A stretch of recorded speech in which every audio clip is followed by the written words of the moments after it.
Mapagpalang araw po sa inyong lahat. Nandito naman po tayo upang pag-usapan po natin ang salita ng Diyos. Ayon kay San Juan. A reading from the Gospel according to Saint John. Glory to you, O Lord. Thereupon Jesus said to them, Let me solemnly assure you, if you do not eat the flesh of the Son of Man and drink his blood, you have no life in you. He who feeds on my flesh and drinks my blood has life eternal, and I will raise him up on the last day. The Gospel of the Lord. Praise you, Lord Jesus Christ. So, pag-usapan po natin ang salitang ito ng Panginoon. Biro mong sabihin niya, let me solemnly assure you. Ibig sabihin, napaka-importante, napakahalaga po ng kanyang gustong sabihin sa atin ngayon. No? Let me solemnly assure you. Ano yung sinasabi niya na para bang nag-oath taking ang ating Panginoon? Sabi niya, If you do not eat the flesh of the Son of Man and drink his blood, you have no life in you. He who feeds on my flesh and drinks my blood has life eternal, and I will raise him up on the last day. So, masyado palang importante ito. Kinakailangan natin kainin ang katawan ni Kristo at inumin ang kanyang dugo. Bakit? Siguro tingnan kaya natin yung kanyang dasal in John chapter 17 verses 20 to 21. Sabi niya ganito, Father, I pray that they may be one, as you, Father, are in me and I am in you. I pray that they may be one in us, that the world may believe that you have sent me. So, dalangin ng Diyos na tayo tunay na maging kaisa sa Kanya at sa isa't isa. Sa kaisahan ng Diyos Ama, Diyos Anak at Diyos Espiritu Santo. Nakikita po natin, ito yung talagang gusto niya mangyari sa atin. Kita mo yung kanyang sa kanyang dasal, sa kanyang mga ginagawa, ang yung tunay na pakiisang ganap sa Diyos at sa isa't isa na kanyang gustong ating tunay na makamtan. Bakit kaya ganon yan? Dahil hindi ba ang anumang iyo ay pinapangalagaan mo? Kung si Kristo ay nasa sa atin, tayo nasa sa Kanya, hindi ba tayo pag-aari ng Diyos? Okay. So, lubusang pagkakaisa. So, nangyayari ito pag tayo kumakain. Yung ating kinakain ay tunay na naging kaisa sa atin. Sa bawat himay-may ng ating pagkatao, sa bawat selula ng ating katawan, nandun yung ating kinakain. Kung si Kristo, ang katawan niya ay ating kinakain at ang dugo niya ay ating iniinom, siya ngayon ay nananalaytay sa bawat himay-may ng ating pagkatao, sa bawat selula ng ating katawan, sa ating puso't kalooban.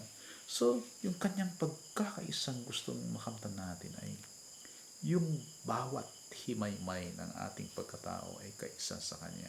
Siya ay nasa sa atin, tayo ay nasa sa Kanya, at tayo nakikiisa sa kaisahan ng Diyos Ama, Diyos Anak at Diyos Espiritu Santo.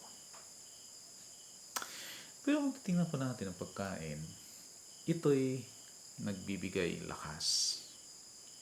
Ito'y nagbibigay buhay. Ito'y nagbibigay sigla.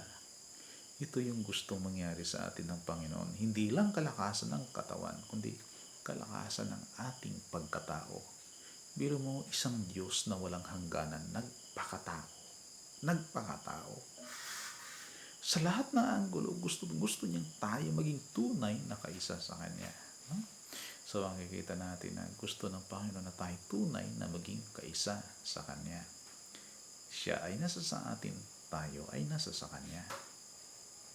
Kung si Kristo ay nasa bawat isa sa atin at tayo nasa sa Kanya, hindi ba tayo din ay maging kaisa sa isa't isa? At dito sa atin nabubuo ang katawan ni Kristo. Sa ating pagkain ng katawan ni Kristo, At sa ating pag-inom sa kanyang dugo, ang bawat taong umiinom ng kanyang dugo at kumakain ng kanyang katawan ay naging kaisa kay Kristo. Kung ako'y kaisa kay Kristo, ikaw kaisa kay Kristo, lahat ng kumakain ng katawan ni Kristo ay kaisa kay Kristo. Di ba tayo naging kaisa sa isa't isa? At dito'y nabubuo ang isa pang katawan ni Kristo. Ang pagkain ng katawan ni Kristo ay bumubuo sa atin upang tayo maging katawan ni Kristo. Pagkakaisang ganap. So, ito ang pangarap ng Panginoon sa atin. Ano ngayon nakikita natin sa ating mga karanasan? Hindi ba natin siguro lahat ng tao ay pangarap niya yung kaisahan. Kaisahan sa kanyang sarili, yung hindi wasak, hindi disintegrated, hindi focus, puso't kaisipan nagkakaisa.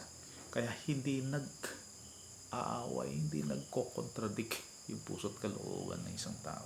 So, pangarap natin, dahil dito, pag tayo kaisa, nagkakaisa, may kaisahan sa ating pagkatao, mayroong integrity, mayroong unity. Alam natin yun ang buhay na gusto nating mangyari sa atin, pero pag pakiwari natin, tayo wasak. Wasak yung puso't kalooban, wasak yung pag-iisip.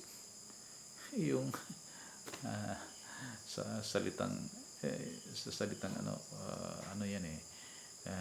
Cebuano, mayroon silang sinasabing katag. Yung katag, ibig sabihin yung nagkakahiwa-hiwalay, hindi ka makafocus, no? So sa ating lang pagkatao, gusto natin yung pagiging focus, pagiging kaisa, hindi nag-aaway yung ating puso't kalooban, magkasundo. At gusto din natin ang kaisahan sa buong pamilya, hindi ba? Hindi tayo masaya pag may nag-aaway sa pamilya.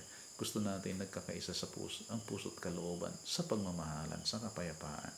Hindi lamang yan sa pamilya, pangarap natin na yan din ay nangyayari sa mga samahan, sa ating simbahan, sa mga communities. Pangarap yan ng puso. Marahil minsan hindi natin ito na-articulate o nasasabi o isa sa larawang ganap. Pero pangarap ng puso yan. Dahil ganun tayong ginawa ng Panginoon. Kaisa sa Kanya. Kaisa sa isa't isa. Kaisa sa ating sarili. So, paano ito tunay na mangyayari kung tayo lang? Kaya ba nating pag-isahin ang mga puso't kalooban ng mga tao? Mag-asawa lang, dalawa lang yan sila. Ang hirap nilang pag-isahin. Kinakailangan ng bawat isa si Kristo. Si Kristo magpapaisa sa atin. Kaya ito ngayon isinasalarawan ng Panginoon. Unless you eat my body and drink my blood, you shall not have life in you. Dahil hindi tayo magkakaroon ng tunay na kaisahang ganap. Paano tayo magkakaroon ng buhay? Siguro buhay nga. Wala namang kabuhay-buhay. Puro nag-aaway. So, yun ang pangarap ng Panginoon. At in contrast, hindi tayo magiging masaya pag hindi tayo buo. Yung feeling natin may kulang. Hindi buo yung pamilya, may kulang. Hindi tayo kontento pag hindi kompleto, pag hindi kulang, pag may kulang. Mga kapatid, nakikita natin na ang pangarap ng Panginoon ay pangarap din natin. At ang pangarap natin ay siya din pangarap ng Panginoon na magiging ganap ang ating pagkakaisa sa Kanya at sa kaisahan ng Diyos Ama, Diyos Anak, Diyos Espiritu Santo sa pamamagitan ng pagkain ng Kanyang laman at pag-inom ng Kanyang dugo. Kung andyan si Kristo sa iyo, sa bawat himaymay mo, sa bawat himaymay ko, dito ngayon sa atin ang tatak Kristo sa ating katawan, tatak Kristo. Kaya nga sinabi niya ay ganito, know that you are the temple of the Holy Spirit and that the Spirit of God dwells in you. Whoever destroys God's temple, God will destroy him. For the temple of God is holy and you are that temple. So makita mo, kung kinakain natin ang Kanyang laman, iniinom natin ang Kanyang dugo, siya'y andito sa atin. Siya'y hindi lamang natin kasama, siya'y narito. He is in us. We are in Him.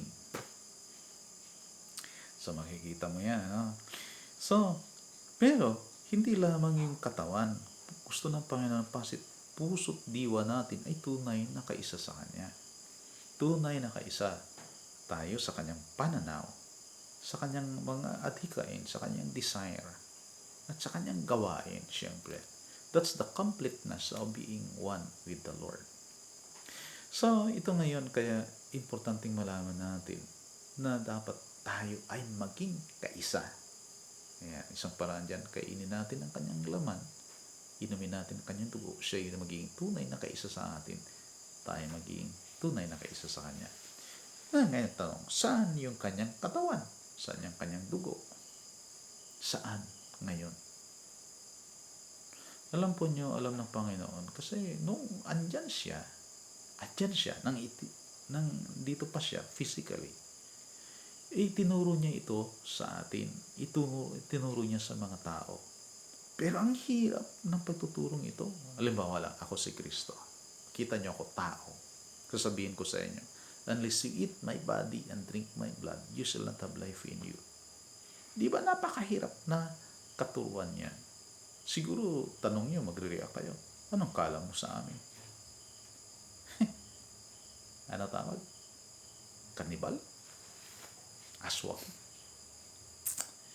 Hindi yan ang diwa na sinasabi ng Panginoon. Kaya itinuro niya talaga kahit alam niyang he would be subject to misunderstanding. At yun nga nangyari sa kanya. Ang hirap talaga na ituro yung bagay na yan. Pero gusto niyang ipakita yung kanyang nais na tayo tunay na maging kaisa sa Kanya. Kaisa sa kaisahan ng Diyos Ama, Diyos Anak, Diyos Espiritu Santo. Na ngayon, pag tayo kaisa sa Kanya, tayo naging templo ng Banal na Espiritu. Personally. Yan. Pero kung ikaw ay kaisa kay Kristo, ako kaisa kay Kristo, tayong lahat ay kaisa kay Kristo, tayo ay maging kaisa sa isa't isa. At tayo din ay maging katawan ni Kristo. Collectively. Katawan ni Kristo.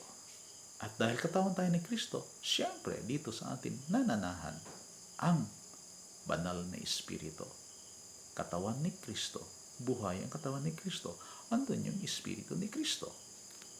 Kung tayo ay kaisa kay Kristo at dito nananahan ang banal na Espiritu, kaya tawag sa atin ay Temple of the Holy Spirit. Tawag din sa atin ay katawan ni Kristo. Katawan ni Kristo nagsasalo sa katawan ni Kristo. Ngayon, tanong, uulitin natin ang tanong, saan ito ngayon sa ating panahon? Kung maalaala po nyo sa Last Supper, si Kristo ay kumuha ng isang tinapay at sinabi niya, ito ang aking katawan.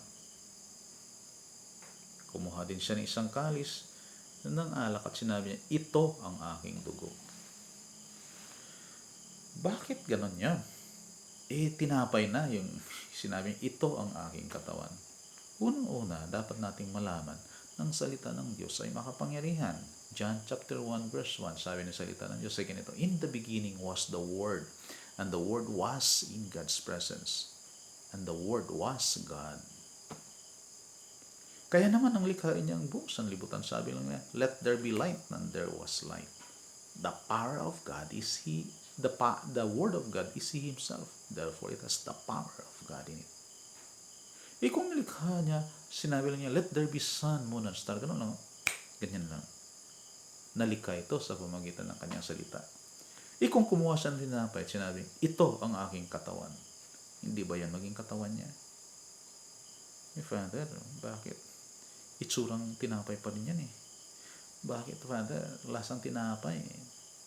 Halimbawa, kumuha si Lord ng tinapay, ginanon niya, sinabi, ito ang aking katawan. At yung tinapay ay naging laman ng taong may dugo. Kakainin mo kaya? Alam naman ni Lord yun, hindi mo kakainin. Mag-iisip ka talaga. Nang siguro isang makalibong beses bago mo gawin, kakainin yun. Pero sinasabi niya, ito ang aking katawan. Kung ang salita ng Diyos ay makalikha ng sanlibutan, pag sinabi niya, ito ang aking katawan, hindi ba yan maging kanyang katawan? Siya yan. Katawan niya talaga yan. Katawan niya yan. Hindi lang yan. Ngayon, sana ito ngayon. Alam po niyo, ang Eukaristiya, ang siyang paraan ng Panginoon upang makain natin ang kanyang laman at mainom ang kanyang dugo sa ating kapanahunan ngayon. Kaya yung sinasabi, yung pag nagmimisa during consecration, sinasabi ng pare, ito ang aking katawan. Sino nagsasabi noon? Ang pare, parang mikropono lang, ang salitang nasa likod doon, ito ang aking katawan, ay salita mismo ni Kristo. Kaya sabi niya, ito ang aking katawan. Ito ang aking dugo. Kaya ito ay katawan ni Kristo. Yan ay dugo ni Kristo. Kinakailangan nating mayroon din tayong makain na katawan dugo ni Kristo sa ating kapanahunan ngayon. Bakit? Kasi sinabi niya, basahin ko sa inyo. Let me solemnly assure you, if you do not eat the flesh of the Son of Man and drink His blood, you shall not have life in you. So, ibig sabihin, kinakailangan talaga kung si Kristo ang buhay at kinain natin ang buhay, pinagmumulan ng buhay, magkakaroon tayo ng buhay sa ating sarili. Bawat himay-may na ating pagkatao ay mayroong buhay na nanggagaling sa pinanggagalingan ng buhay. Pakinggan nyo ito. He who feeds on my flesh and drinks my blood has life eternal. Bakit life eternal? Dahil si Kristo ang pinagmumulan o siya mismo ay may buhay na walang hanggan. Ikinain mo yung pinagmumulan ng buhay na walang hanggan. Andyan sa iyong pagkatao. Hindi ka ba magkakaroon ng buhay na walang hanggan? At sinabi niya, and I will raise him up on the last day. So, yung presensya ni Kristo sa ating pagkatao, sa bawat himay-may ng ating pagkatao, ay siyang magiging tatak at garantiya na tayo din ay magkakaroon ng buhay na walang hanggan. Bakit? Kung ang buhay ni Kristo nasa iyan, nasa iyo, nasa akin, pabayaan lang ba niyang mamatay yan? Hindi na. Hindi. Kaya sabi niya, I will raise him up on the last day.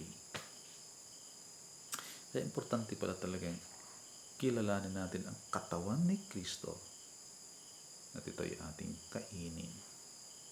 Kaya maging kabahagi ng buhay natin. Dahil pag naging kabahagi ng buhay natin si Kristo, tiyak mayroong kabanalang mangyayari sa atin. Magiging banal po tayo.